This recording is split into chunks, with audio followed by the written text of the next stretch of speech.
guys! Welcome or welcome back to my channel. Again, my name is Jap. Kumusta po kayong lahat? Okay, so yun guys, maraming salamat po sa walang sawang pagsubaybay sa ating pong daily love reading. And kung ikaw ay bago pa lang sa ating channel, mag-subscribe na po kayo and i-click mo na rin yung ating notification bell para lagi kang updated sa ating mga bagong upload. So, tignan natin guys. Okay, kanina bang love reading yung masasagap natin ngayon? Kunin muna natin to. Ano ba yung sitwasyon?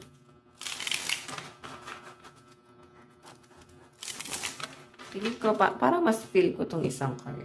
Okay, sige. Ito na lang muna yung ganito na. Ano ba yung sitwasyon?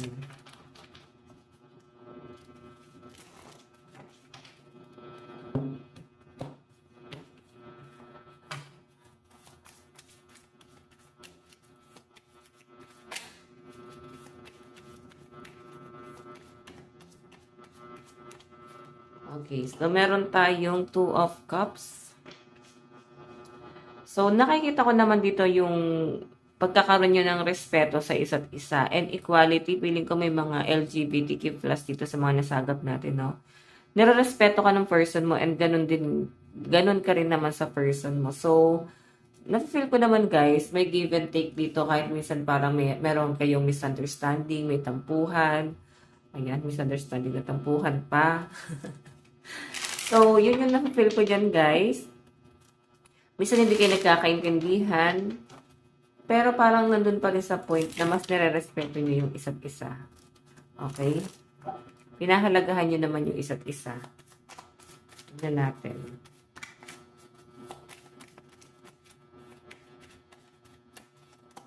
Meron tayong 10 of Coins.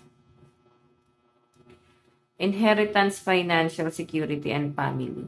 So, sa pinapakita sa akin dito, guys, parang sinesettle nyo na ng person mo yung, parang yung pagkakaroon ng pamilya. Okay, nakasettle na siya. Pero, feeling ko, iniisip na lang dito kung paano nyo siya sisimulan. Pero marami na kayong plano pagdating sa relasyon nyo.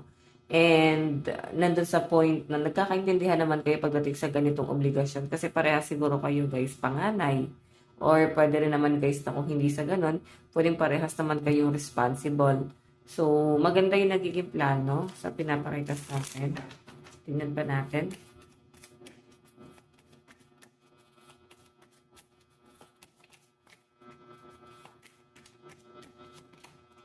Meron tayong The Hermit, Soul Searching, Solitude, and Contemplation. Okay, ano nangyari? Ba't parang bigla na lang kayong nagkaroon ng... Bigla na lang ata kayong nag-iwasan? So, napipil ko dito guys, pwedeng dahil nga magkalayo kayong dalawa. Yun, may mga nasa-soul searching dito guys. Si The Hermit pa to. So, feeling ko dito guys, biglang may nagbago, no? Lalo na at nag-focus na kayo sa career. Parang itong pagsasama nyo, naging cold talaga siya.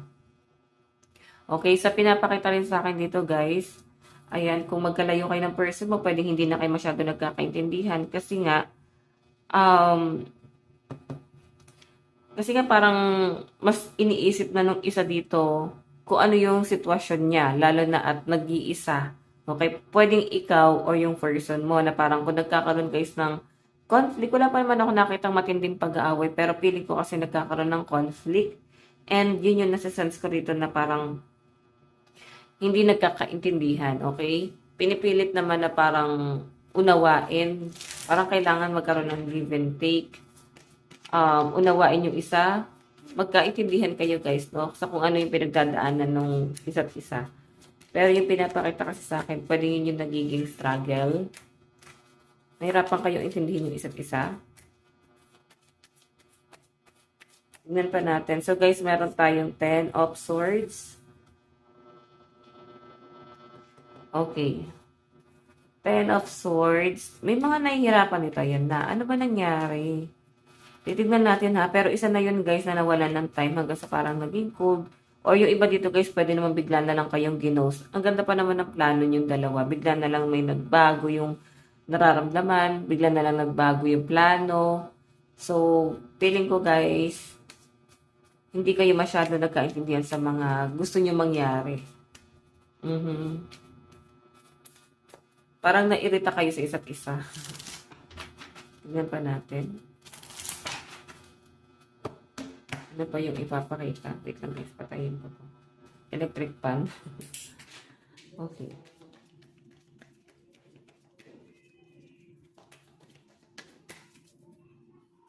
Tingnan ko. Six of coins. Feeling ko dito guys, parang sa relasyon nyo din guys, pwede naging conflict nyo is pera. Masyado naging mapagbigay yung isa. Siya na lang yung bigay ng bigay kasi namihasa yung isa. Okay, dahil nga naging kampante yung isa na parang meron kang kayang i-provide. So, ayun, naging kampante. So, parang nangyari kasi, wala nang ibinibigay, wala nang give and take dito. Ang iniisip na lang tuloy ng isa, pineperahan.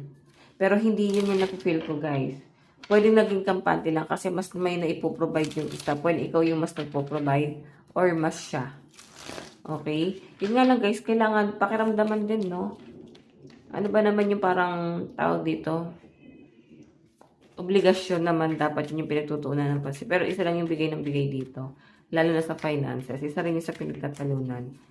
Okay, and 10 of Cups. Happy families, blessing, well-being. Naku, may unang pamilya ata to guys. Ayan, sa mga nagsasama na mo kami na unang pamilya to. Okay. Queen of Coins, mature, successful, practical. So, pwedeng mas matanda ka sa person mo. Kasi ikaw itong mas practical sa inyong dalawa. Pero yun nga kasi guys, pwedeng yung plano nyo nung una, nababago na yon, nalilihis na yung mga plano niya. Pwedeng nakikialam dito yung pamilya. Okay? Tignan pa natin.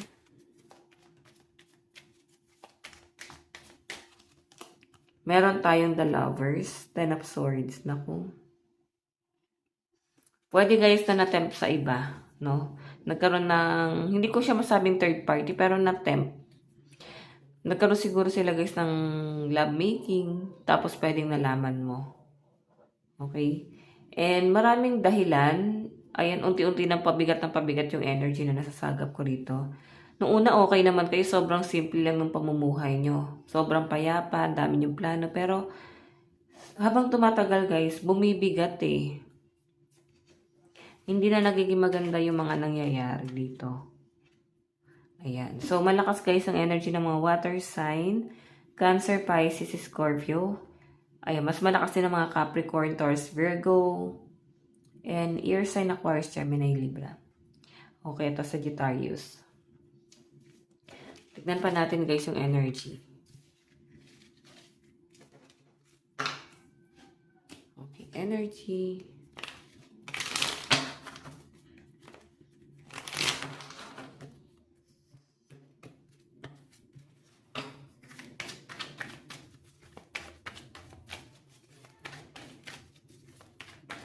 Energy. Ito yung nararamdaman ng person mo. Nararamdaman ng person mo. Okay.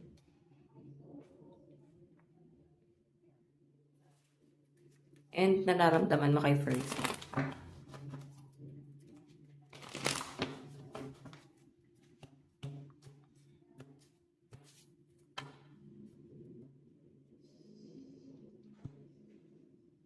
Okay, dun muna tayo guys sa energy ni person. Ano yung nararamdaman niya sa inyo?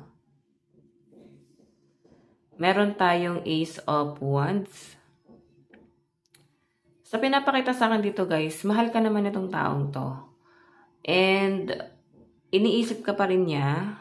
Ngayon, iniisip niya rin ano ba nangyari sa kanya. Bakit biglang ganun, nagbago bigla yung plano. And once kasi guys, temptation. Dahil sa temptation, dahil sa kagustuhan niya, dahil sa pansariling interes, pwedeng dahil meron pa pala siyang ibang gustong mangyari. Yun din yung parang sumira dito sa connection na to. Yung nararamdaman niya kasi sa inyo guys. Ano, parang yung iba dito guys parang wala kayong masabing totoong connection like relationship talaga. I think, nagbe-benefits lang kayo sa isa't isa. Friends with benefits, ganyan. Kaya parang ito, ginose ka nito. Tignan natin guys, ano naman ang tingin ng person mo sa'yo. Ace of Pentacles. So, ikaw yung mas nagbibigay pala. Ang tingin niya kasi sa inyo guys, isang trophy. Okay? Isa sa mga goal niya sa buhay na na-achieve niya. So, perfect ka. Parang ganun. Perfect partner. Yun ang sasagap ko sa inyo. Ganyan ang tingin sa inang person mo. Tignan pa natin guys. And I think, parang ginamit ka sa financial na tong taong to. Okay? Pwede rin naman guys na natuwa siya kasi mas nakakapag-provide ka sa inyong pagsasama. Naging kampante siya na siguro dati kasi wala naman siyang ibang parang sinasandalan. Okay? Wala siyang ibang inaasahan. Kundi sarili niya lang. And inaasahan niya sarili niya, wala naman din siya napapala. Like, wala siya masyadong diskarte. So, feeling ko sa inyong dalawa, mas madiskarte ka. Okay? So, tignan natin guys, ano naman ang magiging action nito. The world kasi, nilelet go ka na ng taong to. Ayan o, pero iniisip ka pa rin niya. Pero nilet go ka. Ano naman yung magiging outcome? Temperance. Nag-a-adjust siya ngayon sa bago niyang buhay. Feeling ko kasi rito guys, itong taong to, nung nawala ka, yung naging buhay niya guys, hindi na ganun kaganda. So, parang nandun sa point na nile-let go ka na lang nitong taong to. Okay? And, ayan, naging kampante siya eh. Kung ano yung ibibigay mo sa kanya, parang sugar mommy, sugar daddy yung energy. Ngayon, parang bumagsak to sa pinakamababa. Hindi siya sanay doon sa buhay niya na yun. Pero feeling ko kasi, paninindigan niya, since yan yung ginawa niya sa sarili niya eh. Bottom of the deck guys, meron tayong King of Wands. Okay, King of Wands. So, walang naiintindihan. Parang ganun. Parang ipinapaintindi naman yung mga dapat mangyari, ano yung mga nangyayari. Pero guys, parang walang naiintindihan. Okay, sa side ng person mo. So, malakas ang Capricorn, Taurus, Virgo, Aries, Leo, Sagittarius. Ayan, mga fire sign dito sa side ni person. Tignan naman natin guys sa side mo. Ano yung nararamdaman mo kay person? Meron tayong 9 of Swords. Actually, tinanggap mo na eh. Naka-reverse na kasi itong 9 of Swords. Tinanggap mo na ito na yung kay hinatnan yung dalawa. Lalo na't wala naman ikaw pangahawakan. Walang kasiguraduhan. 9 of Swords. Pwedeng committed siya sa iba. Okay, tingnan pa natin guys ano naman yung magiging ano naman yung tingin mo kay person? The Hangman. Pang matagalan saan eh. Nakikita mo siya na someone na parang siya na talaga yung makakasama mo habang buhay. Since naka-reverse to, tinanggap mo sa sarili mo at hindi ka na masyado nasaktan. Ayan po.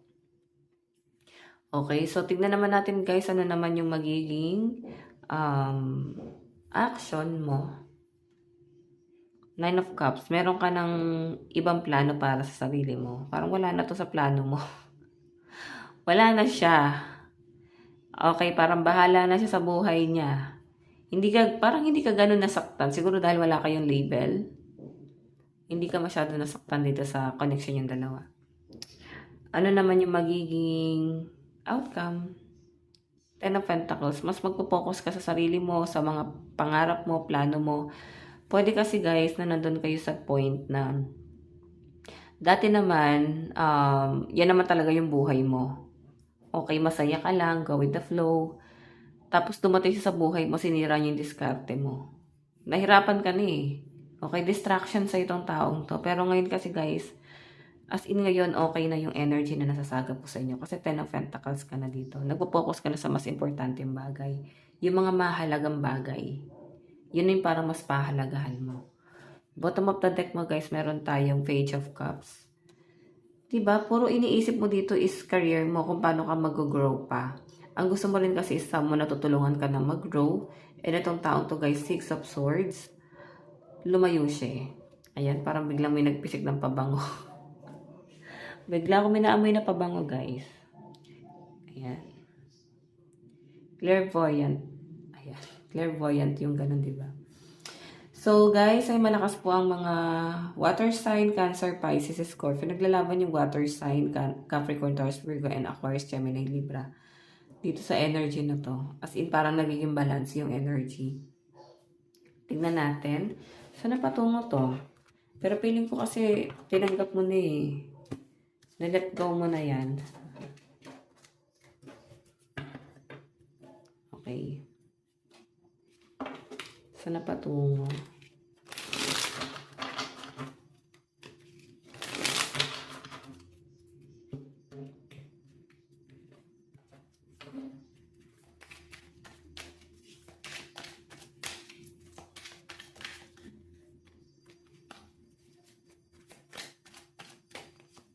Meron tayong The Hermit.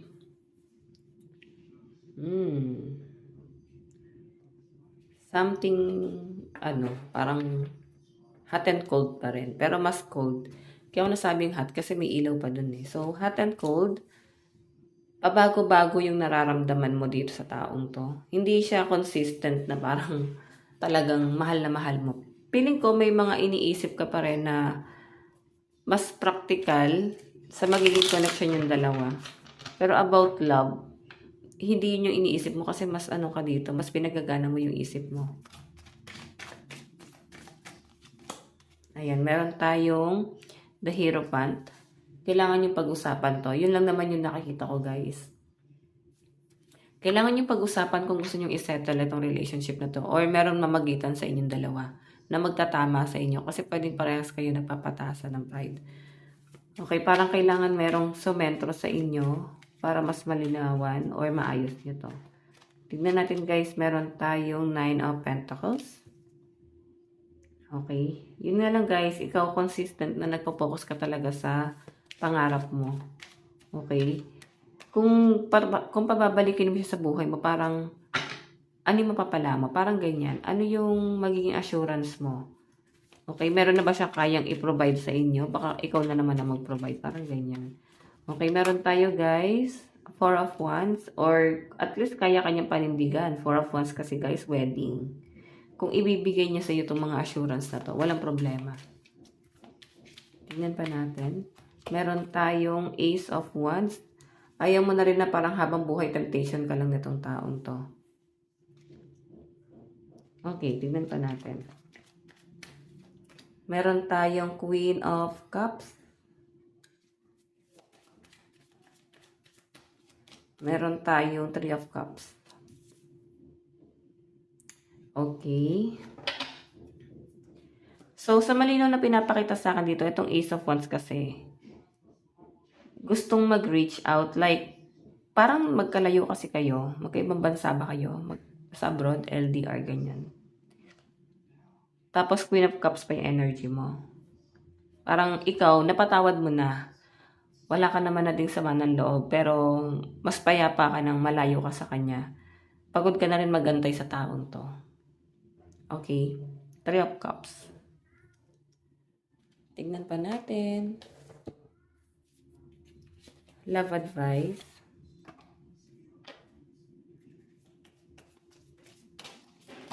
Meron tayong learn. Let love show you to how to learn from each other. Piling ko may natutunan naman kayo sa pagsasama nyo eh. Meron tayong cherish. Mukhang may kasa lang magaganap pa rin dyan, guys. Piling ko kaya niya i-provide sa'yo yung mga kailangan mo. Meron tayong emotion. Confusion. Hindi ka kasi mawala sa isip niya. So, nandun siya sa point na gusto niyang maging maayos. Okay, maging maayos pa rin siya. And maging maayos pa rin syempre yung pagkasama nyo. Kung baga gusto niya pa rin, guys, na matuloy yung mga plano nyo. Kung po pwede sana. Parang ganun. Tignan natin, guys, ano ba yung gusto sabihin sa'yo ng person mo. Baba ko lang yung brightness. Masyadong mataas. It was my fault, but I blame you.